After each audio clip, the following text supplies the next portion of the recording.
جمعہ کے دن ان کا لائیو بیان چلتا ہے۔ انشاءاللہ آپ سے گزارش ہے کہ لائک کریں اور سبسکرائب کریں۔ اسی طرح اس میں یہ ہے کہ اگر شوہر کی بیماری کی وجہ سے کسی بیماری کی وجہ سے نامرد ہو گیا ہے تو وہ بھی پیدائشی انین کے حکم میں ہے، اور اگر کوئی شخص اتنا ضعیف العمر ہو کہ بیوی سے جماع پر قدرت نہ رکھے وہ بھی انین کے درجے میں ہے۔ اگر کسی پر جادو کر دیا گیا ہے وہ بھی انین کے حکم میں ہے، اور اس کی وجہ سے بھی بیوی کو حق تفریق حاصل ہوگا۔ لیکن اگر نکاح سے پہلے ہی بیوی کو پتہ تھا کہ یہ نامرد ہے اور پھر بھی اس نے اجازت دے دی تو اب تفریق کا حکم نہیں ہوگا۔ اور ایک اہم بات اس میں یہ ہے کہ نکاح کے بعد شوہر نے ایک مرتبہ بھی ہم بستری کر لی، پھر بعد میں کسی وجہ سے نامرد ہو گیا تو اب عورت نامردی کی بنیاد پر تفریق کے مطالبے کا حق نہ رکھے گی۔ یہ بڑی اہم بات ہے۔ اسی سے یہ بھی پتہ چلا کہ اگر اچھا خاصا آدمی تھا، ساتھ رہ رہے تھے، ازدواجی تعلق بھی قائم ہو رہا تھا، اب کسی بیماری کی وجہ سے بعد میں وہ نامرد ہو گیا تو اب حق تفریق نہیں ہے۔ حق تفریق جب ہی ہے جب کہ شادی کے بعد ایک مرتبہ بھی وہ اس پر قدرت نہ رکھ سکتا ہو اور اس پر بیوی نے رضامندی ظاہر نہ کی ہو۔ ہاں البتہ تفریق کی کوئی اور وجہ پائی جائے تو بات الگ ہے۔ کوئی اور وجہ کیا ہے؟ مفقود ہو گیا، متعنت ہے، مار پیٹ کرتا ہے، نان نفقہ نہیں دیتا ہے، وہ دیگر وجوہات وہ الگ ہیں، لیکن اس کو بنیاد نہیں بنایا جائے گا۔ اور اگر نامرد کی بیوی ایسے مرض میں مبتلا ہو جو جماع سے مانع ہو تو ایسی عورت کو نامرد شوہر سے تفریق کا حق حاصل نہ ہوگا، کیونکہ یہاں رکاوٹ شوہر کی طرف سے نہیں پائی جا رہی، عورت کی طرف سے ہی پائی جا رہی ہے۔ اگر شوہر ایسا خصی ہو تو ایسے شوہر کی بیوی کو بھی قاضی یا محکمہ شریعہ سے رجوع کے بعد حسب شرائط تفریق کا حق حاصل ہوگا، لیکن اگر خصی ہونے کے باوجود وہ جماع پر قادر ہے تو حق تفریق حاصل نہیں۔ اگر شوہر نسبندی کرا لے تو چونکہ اس کی وجہ سے جماع کی قوت ختم نہیں ہوتی، صرف مادہ تولید میں رکاوٹ ہوتی ہے، لہذا نسبندی کی بنیاد پر بھی عورت کو تفریق کا حق حاصل نہ ہوگا۔ اس تفصیل سے کیا پتہ چلا کہ تولید ضروری نہیں ہے، جماع کافی ہے۔ اگر جماع پایا گیا اور مادہ تولید میں رکاوٹ پائی جا رہی ہے تو اس کی وجہ سے تفریق کا حق حاصل نہ ہوگا، کیونکہ اصل بنیاد شریعت میں جماع کو بنایا گیا ہے، تولید کو نہیں بنایا گیا ہے۔ بہرحال جن شکلوں میں اس کا مقدمہ سنا جا سکتا ہے، جب اس کی درخواست لی جائے گی تو اب بالترتیب محکمہ شریعہ درج ذیل کارروائی کرے گا۔ نمبر 1، شوہر سے تحقیق کرے کہ اس کے نامرد ہونے کا دعویٰ صحیح ہے یا نہیں، پہلی بات۔ نمبر 2، اگر شوہر اقرار کر لے تو اسے علاج کے لیے 1 سال کی مہلت دی جائے۔ نمبر 3، اگر شوہر کہے کہ میں نامرد نہیں ہوں بلکہ میں نے جماع کیا ہے تو اب اگر عورت باکرہ کنواری نہ ہونے کا اقرار کرتی ہو تو شوہر کا قول قسم کے ساتھ قبول کر لیا جائے گا اور عورت کو تفریق کا حق نہ ہوگا۔ تاہم اگر شوہر قسم کھانے سے انکار کر دے تو اسے علاج کے لیے 1 سال کی مہلت دی جائے گی۔ نمبر 5، اگر عورت باکرہ ہونے کی مدعی ہو تو اب قاضی عورت کے کنوارے پن کا 2 عادل عورتوں کے ذریعے معائنہ کرانے کا حکم دے گا۔ نمبر 6، اگر وہ عورتیں یہ بیان دیں کہ عورت کنواری نہیں ہے تو شوہر سے اس بات پر حلف لیا جائے گا کہ اس نے جماع کیا ہے۔ اگر قسم کھا لے گا تو مقدمہ خارج ہو جائے گا۔ نمبر 7، اور اگر شوہر جماع پر قسم کھانے سے انکار کر دے تو پھر اسے 1 سال کی مہلت دی جائے گی۔ نمبر 8، اگر معائنہ کار عورتیں یہ بیان دیں کہ عورت ابھی تک باکرہ ہے تو اب قاضی شوہر سے قسم لیے بغیر 1 سال کی مہلت دے دے گا۔ نمبر 9، اس کے بعد 1 سال کی مہلت کے عرصے میں اگر شوہر 1 مرتبہ بھی تندرست ہو کر بیوی سے جماع کر لے تو بیوی کو حق تفریق نہ رہے گا۔ نمبر 10، اگر پورے سال میں جماع پر قادر نہ ہو سکا اور خود اس کا اقرار بھی کرے تو اب قاضی عورت کو اسی مجلس میں اختیار دے گا کہ چاہے تو اسی شوہر کے ساتھ رہے یا اس سے علیحدگی اختیار کر لے۔ اگر وہ علیحدگی کے خواہاں ہوں اور شوہر خود طلاق دینے پر آمادہ نہ ہو تو قاضی تفریق کر دے گا اور یہ تفریق طلاق بائن کے درجے میں ہوگی۔ یہ کارروائی یہاں تک ہوئی۔ اور اگر میاں بیوی میں مہلت کے 1 سال کے اندر جماع ہونے یا نہ ہونے میں اختلاف ہو جائے،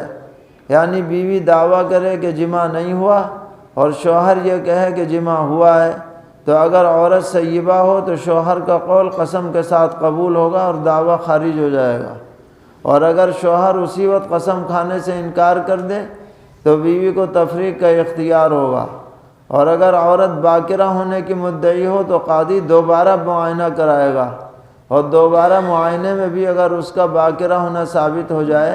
تو اب شوہر کا دعوی جماع خارج ہو جائے گا اور عورت کو تفریق کا حق ملے گا۔ یہ لمبی کارروائی ہے،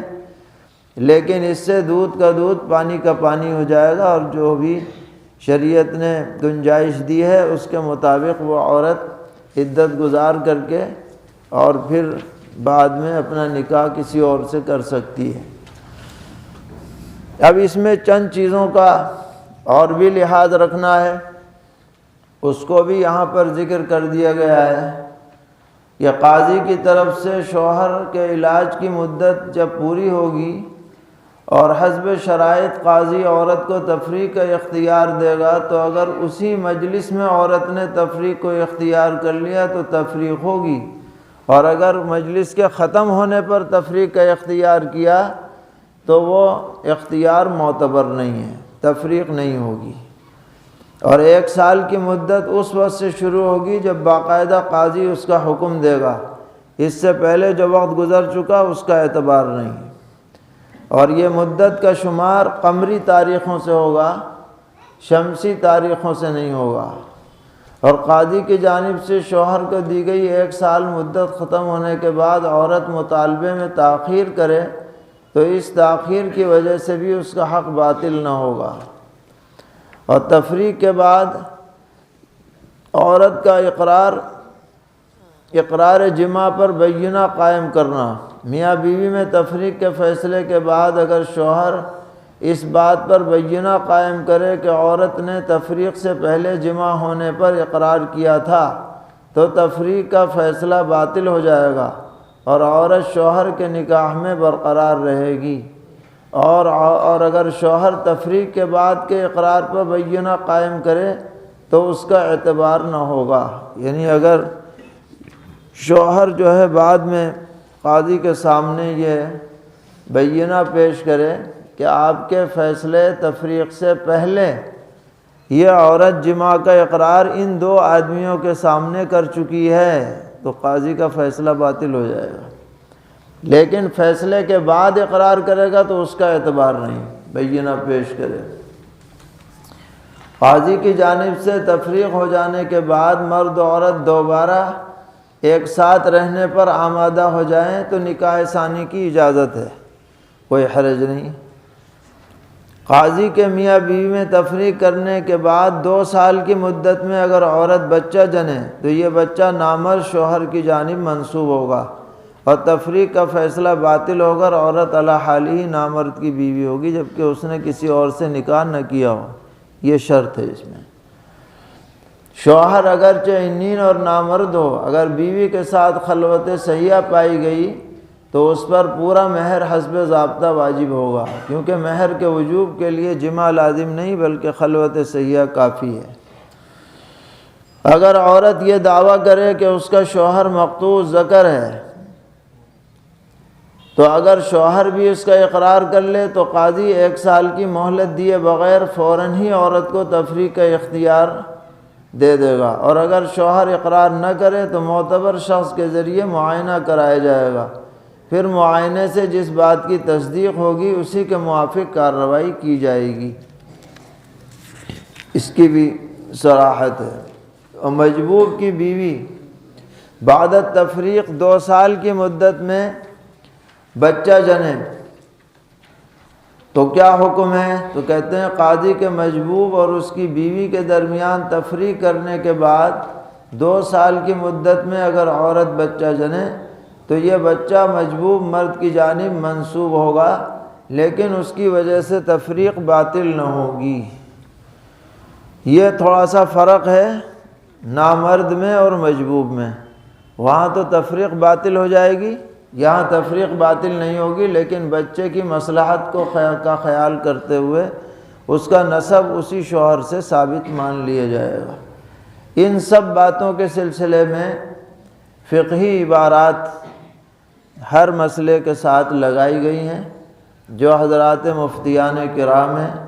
اگر وہ ان مسائل پر مزید بصیرت حاصل کرنا چاہتے ہیں تو ان کتابوں کا جو حوالہ دیا گیا ہے اس سے مراجعات کر لیں تو مسئلہ اچھی طرح سے ذہن نشین ہو جائے گا۔ کہیں در مختار کا حوالہ ہے، کہیں البحر کا ہے، اور جو مسائل دیگر مذاہب کی کتابوں سے لیے گئے ہیں تو ان میں انہی کتابوں کا حوالہ دے دیا گیا ہے۔ اب ان مسائل ان کتابوں تک پہنچنا تو ہم سب کے لیے مشکل ہوتا ہے، تو صرف بڑے ہی اداروں میں دیگر مذاہب کی کتابیں ہوتی ہیں، لیکن بہرحال ان کو بھی جہاں ضرورت ہوئی وہاں درج کر دیا گیا ہے۔ یہ تو پہلا سبب تفریق تھا جو آپ کے سامنے آیا۔ دوسرا سبب ہے شوہر کا مجنون ہونا۔ حضرت امام محمد رحمۃ اللہ علیہ کے نزدیک اور امام مالک رحمۃ اللہ علیہ کے مسلک کے مطابق اگر شوہر نکاح سے قبل ہی جنون کے مرض میں مبتلا ہو تو بیوی کو درج ذیل شرائط کے ساتھ فسخ نکاح کے مطالبے کا حق ملتا ہے۔ نمبر 1 شرط یہ ہے کہ نکاح سے قبل شوہر کے مجنون ہونے کا علم نہ ہو۔ نمبر 2 نکاح کے بعد اس کے ساتھ رہنے پر صراحتاً رضامندی ظاہر نہ کی ہو۔ نمبر 3 نکاح کے بعد جنون کا علم ہونے کے باوجود اپنے اختیار سے شوہر کو جماع یا دوائی جماع کا موقع نہ دیا ہو۔ بس اگر ان میں سے کوئی بھی شرط مفقود ہو تو بربنائے جنون بیوی کو حق فسخ حاصل نہ ہوگا۔ ان 3 شرطوں کا پہلے لحاظ رکھنا ضروری ہے۔ جب بھی اس طرح کا کوئی مقدمہ آئے تو پہلے ان 3 باتوں کی تحقیق کر لی جائے، پہلے یہ باتیں ثابت ہو جائیں تب اگلی کارروائی شروع ہوگی۔ معمولی درجے کا جنون موجب فسخ نہیں ہے، بلکہ وہی جنون موجب فسخ ہے جس کے ساتھ رہنے میں ناقابل برداشت ایذا پہنچنے کا اندیشہ ہو۔ مثلا وہ جنون میں مار پیٹ کرتا ہے، عورت کے لیے برداشت نہیں، اور اگر ہلکا پھلکا جنون ہے، کچھ باتیں کہہ دیتا ہے، کچھ مذاق کر لیتا ہے، کچھ چیزیں اٹھا کے پھینک دیتا ہے ہلکی پھلکی، تو ایسے جنون کا اعتبار نہیں، ایسے کے ساتھ رہا جا سکتا ہے۔ اب کارروائی کیا ہوگی مقدمے کی؟ تو ناقابل تحمل جنون کی صورت میں بیوی کو جو مطالبہ تفریق حاصل ہوگا اس کی عدالتی کارروائی درج ذیل طریقے پر انجام دی جائے گی۔ نمبر 1 مجنون کی بیوی عدالت کے سامنے شوہر کا خطرناک درجے کا مجنون ہونا ثابت کرے۔ یہ مدعی ہے نا، یہ بیوی یہ ثابت کرے گی کہ یہ پاگل اس درجے کا ہے کہ میں اس کے ساتھ نہیں رہ سکتی، یہ مار پیٹ کرتا ہے، شور و غوغا مچاتا ہے اور حرکتیں کرتا ہے کہ میں نہیں رہ سکتی۔ اس کے بعد قاضی اپنے طور پر دعوے کی تحقیق کرے۔ قاضی سے مراد محکمہ شریعہ، 3 اگر شوہر کا مجنون ہونا ثابت ہو جائے تو مجنون کے ولی یا اس کے وکیل کے سامنے اسے علاج کے لیے 1 سال کی مہلت دے دیں کہ اس کے باپ کو بلایا جائے یا بھائی کو بلایا جائے یا جو بھی ولی ہے اقرب، اور اس سے کہا جائے کہ بھئی اس کا علاج کرواؤ، اور 1 سال کی مدت ہے، اس میں ٹھیک ہو گیا تو ٹھیک ہے۔ اگر شوہر کا مجنون ہونا سال پورا ہونے کے بعد اگر بیوی دوبارہ جنون کی بنیاد پر تفریق کی درخواست گزارے اور یہ ثابت ہو جائے کہ شوہر ابھی تک جنون میں مبتلا ہے تو قاضی عورت کو تفریق کا اختیار دے دے گا۔ اگر عورت اسی مجلس میں تفریق اختیار کر لے تو قاضی ان کے درمیان نکاح کو فسخ کر دے گا، اور یہ فسخ نکاح طلاق کے درجے میں نہیں بلکہ نکاح کو کالعدم کرنے کے درجے میں ہوگا،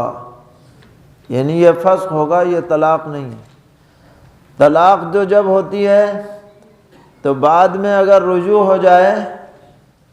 تو آگے 2 ہی طلاق کا اختیار رہتا ہے، اور جو فسخ ہو جاتا ہے کالعدم تو گیا پہلے کچھ ہوا ہی نہیں، اب اگر دوبارہ نکاح ہوگا بھی تو اثر نو تینوں طلاق کا اختیار اسے رہے گا،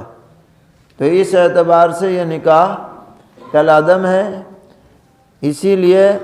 بدائع الثناء کی عبارت ہے وَفَسْخُ الْعَقْدِ رَفْعُهُ مِنَ الْأَصْلِ وَجَعْلُهُ كَأَن لَّمْ يَكُن، کہ اصل ہی سے وہ ختم ہو جاتا ہے۔